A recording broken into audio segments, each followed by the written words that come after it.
असं पडतंच नाम आलं पाहिजे, बरोबर आहे की नाही? म्हणजे प्रत्येक पावलात नाम, प्रत्येक पावलात नाम, म्हणून नाम खूप श्रेष्ठ आहे. भजनानंदी व्हायचं आपल्याला. काय व्हायचं सध्या? पूर्ण भजनानंदी. विसरून जावो आमचा संसार, ध्यानी मनी ठेवू एक सद्गुरु विचार. काय करायचं? सगळं विसरून जायचं, ध्यानात मनात आणि अंतःकरणात सद्गुरूचे विचार ठेवायचे. सद्गुरु वाचूनी सापडेना सोय, सद्गुरु वाचूनी सापडेना सोय, सद्गुरु वाचूनी सापडेना सोय, सद्गुरु वाचूनी सापडेना सोय. धरावे ते पाय आधी त्यांचे, धरावे ते पाय आधी त्यांचे, धरावे ते पाय आधी त्यांचे, धरावे ते पाय आधी त्यांचे.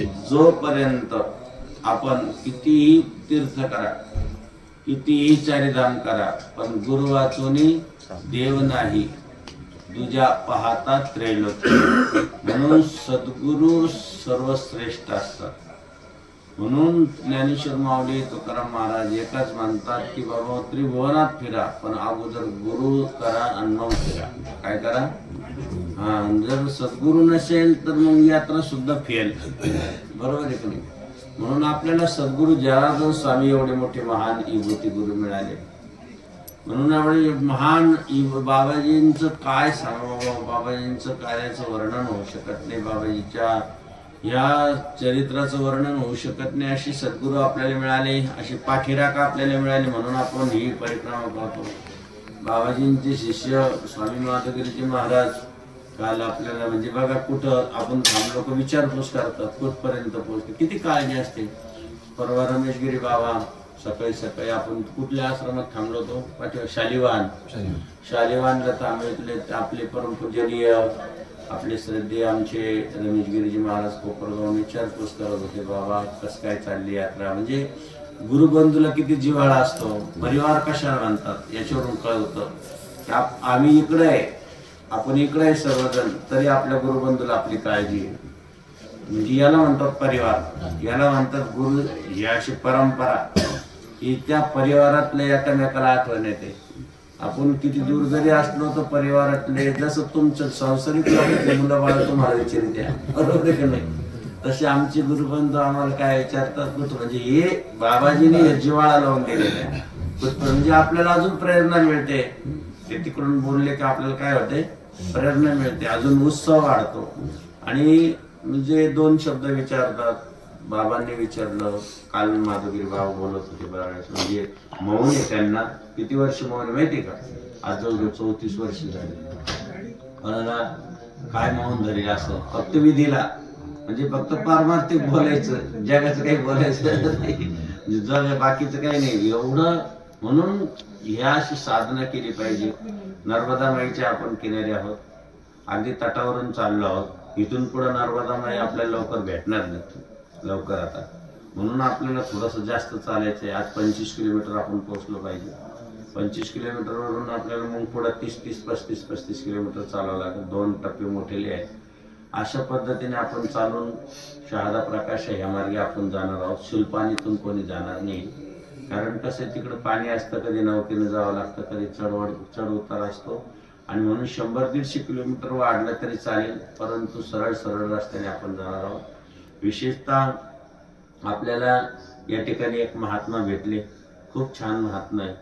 आणि बघा काय विशेष असतं, एवढे वय झालेले, माझ्या मते आज 87 वय असेल. इथल्या महाराजांचं काय नाव? रामानंद महाराज. आपण जिथं थांबलो त्यांचं नाव काय? रामानंद महाराज. त्यांचा आपण फोटो घेऊ जाताना प्रत्येक महात्म्याचा. आणि विशेष म्हणजे 4 वाजता इथं नर्मदा माईवर स्नानाला जाते. किती वाजता जातात पाहिलं की नाही आपण जाताना? 3ला ते उठलेले असतात. असे साधू संत आपल्याला पाहायला भेटू राहिले. बाबा ज्या ठिकाणी गेले त्या साधूचं दर्शन घेतल्याशिवाय निघू नका, एवढी तुम्हाला विनंती आहे. कोणीच, कारण या कलियुगात साधू हेच देव आहे. कारण संत तुका म्हणजे संत ते देव, ते संत, संत ते देव, निमित्त मात्र प्रतिमा, असं शास्त्र सांगत आहे. म्हणून जे संत महापुरुष आहे, जे फार उच्च पदाला पोहोचलेले त्यांच्या पायाचा स्पर्श करून निघायचा जा, कारण हे आपल्याला कळत नाही आपण कुठं आलो काय आलो, आणि म्हणून आपल्याला एक रूपानं अगदी विसरून जायचं. आणि जे संत भेटतील, काल आपल्याला तुम्हाला कळालं नाही, एक मैया रस्त्यात येऊन अशी उभा राहिली होती, पाहिलं का?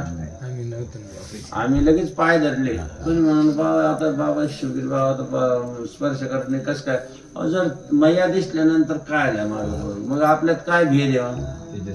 जर आपल्याला जर मैयामध्ये एवढं असं डायरेक्ट अशी उभं येऊन आपण द्यायला नाही नाही घ्यायचं नाही, पायाला हात लावायचा नाही, म्हणलं नाही सोडायचं का? काय तेज म्हणजे बाबा आपण पाय पडलो. म्हणजे कधी कधी आपल्याला पाण्याच्या रूपातून कोणी फक्त हातजोडीत राहायचं, कोण दिसलं का हातजोडीत राहायचे. कधी कधी कोणाच्या गायीच्या रूपात येणार, कधी कोणाच्या रूपात येणार. आपण काय करायचं, प्रत्येकामध्ये मैया पाहिजे. काय पाहिजे?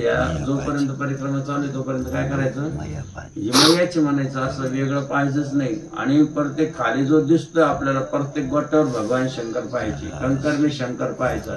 एका डोळ्याने डोळे भरून शंकर पाहायचे आणि एका बाजूने मम्मी मैया आपली मम्मी मम्मीने म्हणलं चाललं तुम्ही थोडेसे हसावं खेळावं म्हणून थोडस मधून मधून तसं. मग पप्पा कोण आहे? भगवान शंकर.